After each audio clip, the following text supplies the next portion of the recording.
before and the one before this, and we've got enough to make an opening bid. What? Surprise. Wait, what? What? You know, remember the first time you ever tried a Mox Newsline? Was it?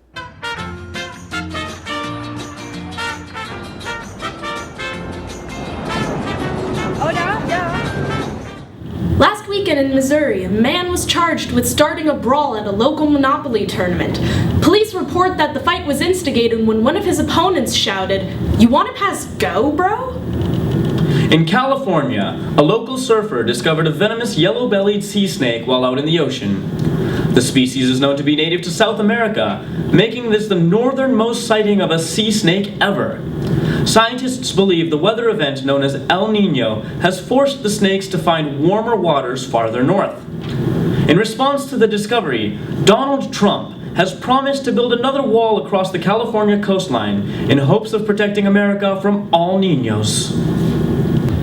A class action lawsuit brought against fast food restaurant chain Subway ruled in favor of the plaintiff, who argued that Subway sold sandwiches that weren't actually a foot long, suing them for false advertising. Subway will start making its sandwiches a full foot long, but insists that it's not the size that matters, it's how you eat it.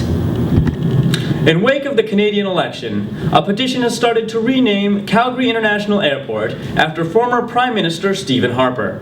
Another petition has been started to counter the move, many arguing that airports are already pretty Islamophobic. Imprimis Pharmaceuticals have announced that they have come out with a new form of Daraprim, known to help treat common AIDS-induced illnesses.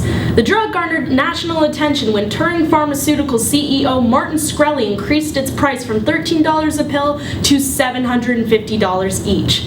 Imprimis announced that they would sell their version of the pill for just $1 each. In related news, Imprimis has drastically increased the price of its burn medication as well.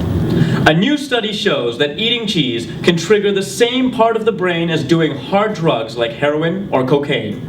Officials warn parents to listen to their kids for any slang mentioning strings, curds, and whiz.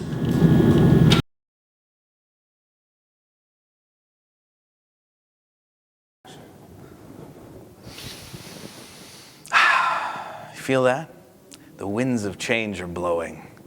Smells like freedom, flowing locks, little bit of marijuana.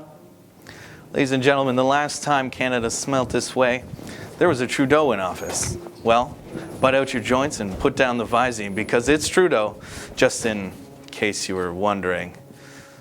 But the leadership of this great frigid country isn't the only thing worth ranting about. No, there's something changing around here, and it has to do with the youths. This election saw the biggest voter turnout in 20 years, 68.3%. And you know whose participation shot up by 15%? The 18 to 25ers. Sons of bitches like me. 2008 was the lowest voter turnout in the history of Canadians turning out to vote for things. And the next one in 2011 wasn't much better.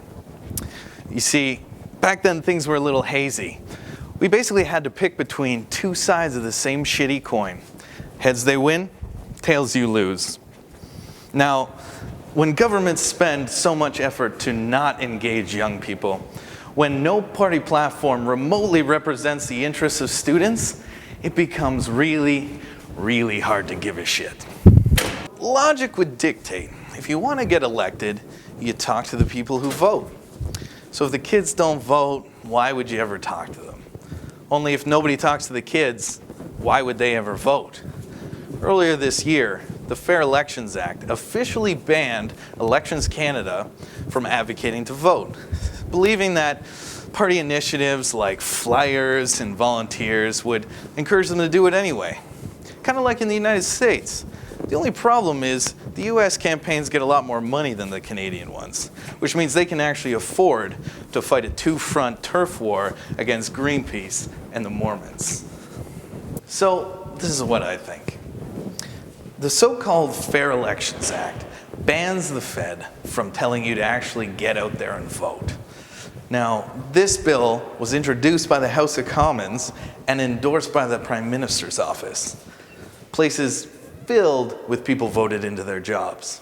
Now, that's kind of like accidentally cursing and your mother telling you, hey, swearing in this house. See, how are we supposed to be confident in our single vote if the Fed could care less how you actually use it? All right, listen, folks. This is the final straw that broke the moose's back. People like me, we grew through our angsty teenage years in a time of political cynicism. The Harper government was in power for 10 years. That's half our lifespan. During the 78-day election span, we saw our political lives flash before our eyes, and man, it was disappointing. Hashtag stop Harper, hashtag anyone but Harper. Our frustrations turned into Twitter sensations. The niqab ruling, gag orders on scientists, having no priority over missing Aboriginal women. Listen, Stevie, if there's one thing I can tell you about young people, is that we're never more motivated to do something than when you tell us not to do it. So Prime Minister Trudeau, if I can ask you to do one thing, just one thing, it would be in the next election, just give us someone to vote for instead of against. Okay, you are definitely trespassing.